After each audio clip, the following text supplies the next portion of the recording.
My name is Kirk Dunn, and this is the Knitting Pilgrim Talks. I'm an actor, writer, and knitter, and I'm also known as the Knitting Pilgrim. I earned that title because in 2003, I was awarded an Ontario Arts Council Chalmers grant to knit stitched glass, an installation of 3 large panels designed in the style of stained glass windows, which look at the commonalities and the conflicts between the 3 Abrahamic faiths, Judaism, Christianity, and Islam. They took me 15 years to knit. And when the project was complete, my wife Claire and I wrote a play called The Knitting Pilgrim about my experience knitting stitched glass and my research into interfaith relations. One thing that wasn't covered in the play was the meaning behind the imagery in the knitted panels. So, this series explores each section in conversation because, ultimately, the project is about having conversations with empathy and curiosity about how we understand and sometimes misunderstand each other. Welcome to the Knitting Pilgrim Talks.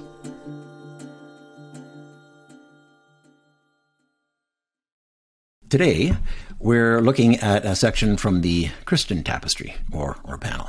And as a reminder, all 3 of the tapestries have been designed in the same way. That is, they all feature the dominant symbol of each particular faith. And then within that symbol, we've got the positive images of each religion. And then outside the symbol, I've placed the more challenging images, or images that reflect questions I have about each faith and how they relate to one another. And in this particular the panel, the Christian panel, we can see that in the middle of it, within the cross, we can see the figure of the crucified Christ. And of course, it spans the middle section, extends down into the central section of the lower part of the panel. And of course, I feel that the crucifixion represents the essence of the sacrifice that Christianity is built on, and when I say sacrifice, I mean using that word to mean the making sacred of the giving and the caring and the doing the right and the very difficult things that God is asking of us. Now, in the middle of this piece, there's a middle rectangular section, and that's the section we're going to be focused on today.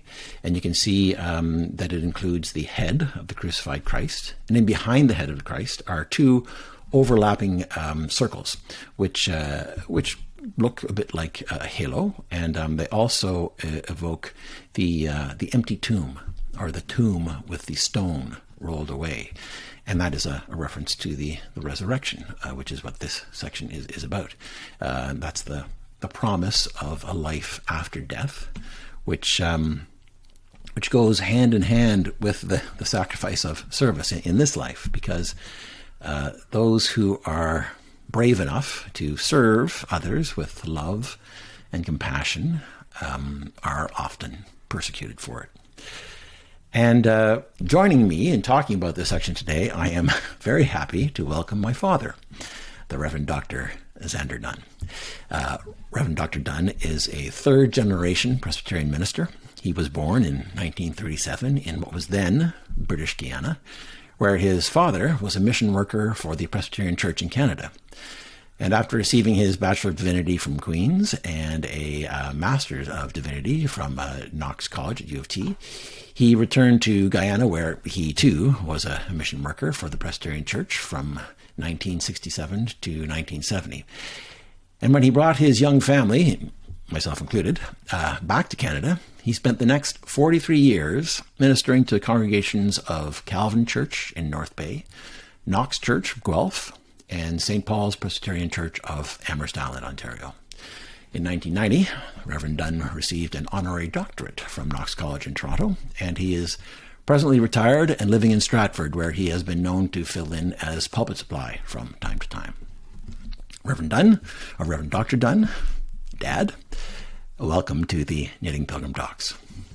Thank you. It is good to have you here.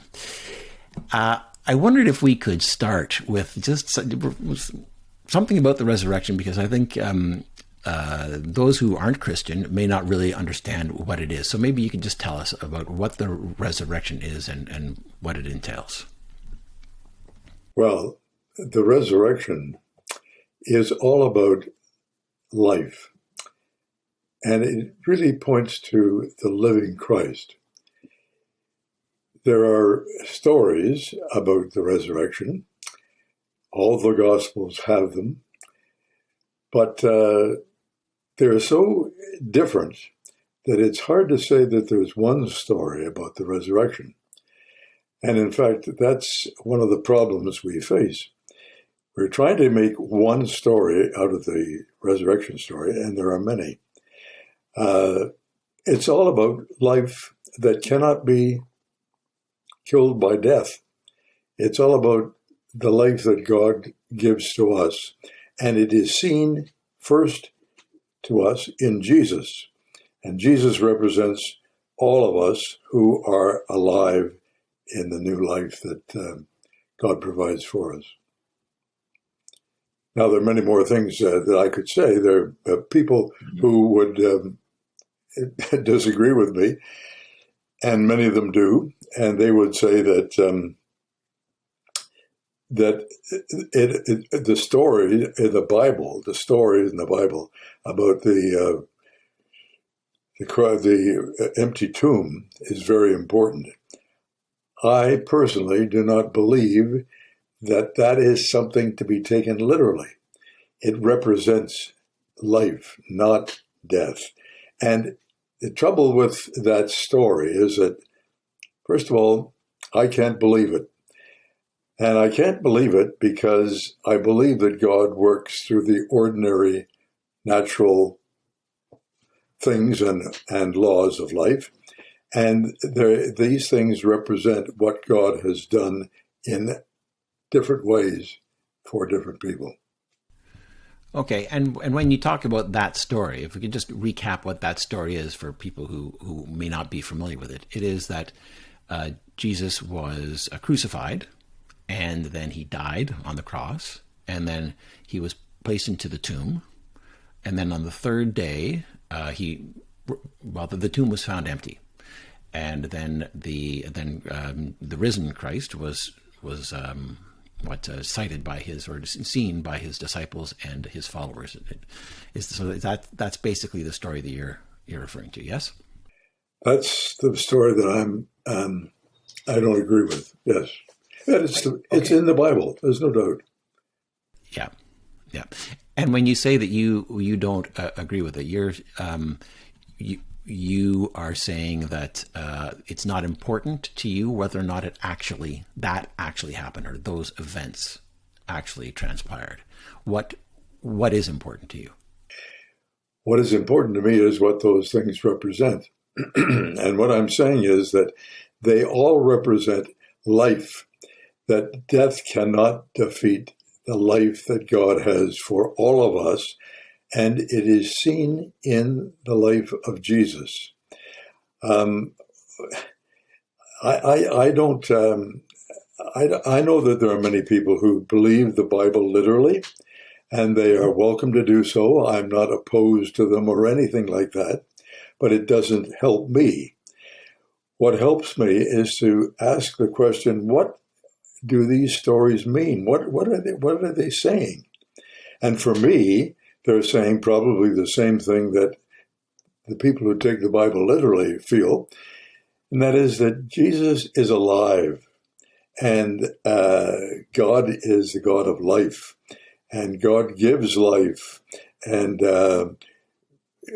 whether he does this through an empty tomb or not, it doesn't bother me very much. What I think has happened is that the church got this over the years, figured this out, and then decided to write this story. Many of them decided to write this story about an empty tomb and so forth and all the rest of it, to make it more easily understood by those people who take things literally and who want to have a good story to tell. My story would go on for years and years and years. And I think it's taken all that time for the church to get the story, meaning the story. And I think we're still working at that story and still struggling to get the meaning of that resurrection story. I mean, for example, if you think of Jesus' death, he was crucified. And crucifixion was one of the cruelest deaths that you can imagine. And here was Jesus crucified, and the crucifixion was a time not only of death, it was a time of embarrassment. So Jesus hung naked on the cross. We have not got any pictures of Jesus naked. We always have this loincloth around him because we were embarrassed to think that he might be naked. And the Jewish people would never want to see anybody naked, especially on the cross. So Jesus died, and he was maligned by the Roman people. And normally what happened was when somebody died on the cross, he was left there to be eaten by animals, dogs, and birds. Or he would fall off the cross and fall into a pit, and they would just simply be closed up. The stories about Jesus going to a beautiful tomb, which was a most unusual story because that didn't happen to the normal people. That is made up to make the point that Jesus is the king. He's alive. He can't be destroyed. And all the things that they pay. Listen, if Jesus, if you follow the story literally, and you take the clothes off Jesus and leave the headbands around there in the tomb, Jesus is going out into the world naked, if you take it literally. So how do you reconcile that? I don't reconcile that. I just simply say that's a way of making the point that Jesus is alive. Right. And this idea you have of, you mentioned earlier about the church looking for ways to communicate this. So the church was, I don't want to use the phrase making up the story, but the church was creating this story and interpreting this story. And and one of the things that we tend to forget now in the modern age is we tend to look at religion as being a monolith. It is what it is. It has always been that way, and it's always going to be that way. So how much has the interpretation of what happened back then changed over the years? I mean, this idea that the Christian church is constantly reinterpreting these things, is this something that you think is valid? Well, I'll say this, that the majority of people have taken the literal approach and they have followed the Bible literally so that you can talk about the tomb and so forth. But the first one to report the resurrection and report Jesus alive was Paul. And Paul did not mention the tomb or the going or him being buried and so forth and so on. But Paul met Jesus on the road to Damascus and had an experience of the living Christ. And that's what the church is always talking, or should always be talking about. The trouble is that for people like me, that is not very helpful because I can't believe that God would work that way. I believe that God works through normal processes, and we are asking ourselves, what is God trying to say to us? And I think God is trying to say to us, Jesus is alive. You are alive. You will always be alive in Christ. You mentioned that you have a different point of view than a lot of other people. Most people take these things literally. What has been your experience in dealing with the rest of Christianity when you talk about the fact that you don't take these things literally, or that you're you're looking for the meaning rather than the facts or the historical occurrences behind them. What's happened with you when you talk with people about that? Well, quite often I'm attacked, you might say. One presbytery I worked in, one of the ministers got his session to ask the presbytery to get me to accept the proper interpretation of the resurrection, that to take the story as it is printed in the Bible and not to make up my own ideas about it and so forth and so on.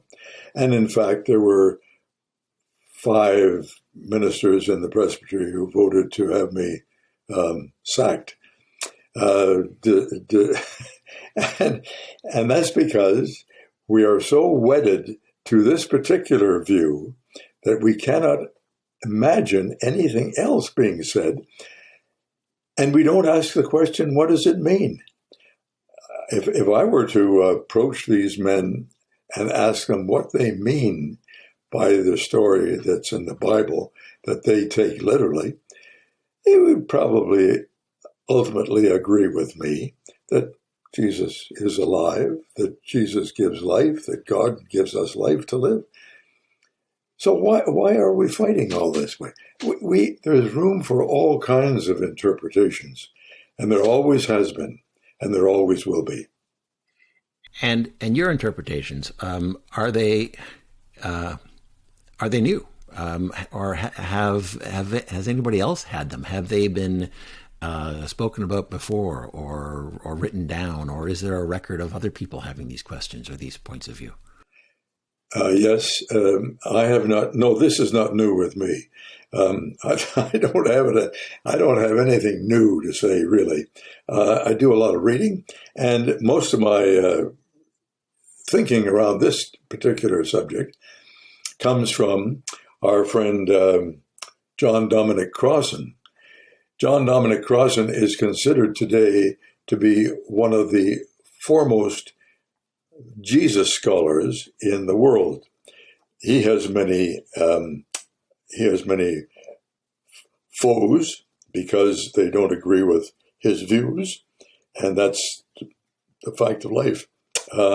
But others have spoken like him. Others think in different ways than he does. He's not the only one that you can read about. And there are ideas that I don't agree with that other people have that are not biblical. So, but the point is that we're all trying to follow Jesus.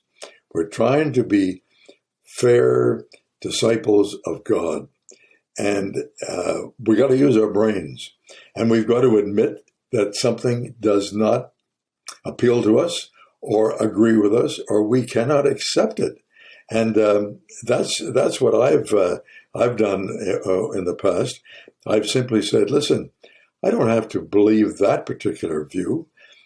I am a follower of Jesus, and I'm presenting my view along with yours, and we should live and work together. Right. And I guess what you're getting at is there is the common ground, the things we agree on, and that is that idea about life. God is life. God is that force for good, that creative force that never dies, right, and is always accessible to us. Right. Well, that is a great message, and that's maybe where we can leave it. Thank you, Dad, Reverend Dunn, for your interpretation of the resurrection and talking about the life that Christianity points to. You're very welcome. It's good to be here to talk to you. If you would like to contact the Reverend Dr. Zander Dunn, you can reach him through me at www.kirkdunn.com. This has been an episode of the Knitting Pilgrim Talks. We'd like to thank the Ontario Arts Council for their support of this conversation series and their funding of Stitch Class, and the Toronto Arts Council and the Canada Council for the Arts for their support of the Knitting Pilgrim Show. If you'd like to hear more conversations like this about interfaith matters, stitched glass, and knitting, please check out our episodes at kirkdunn.com or the Knitting Pilgrim YouTube channel.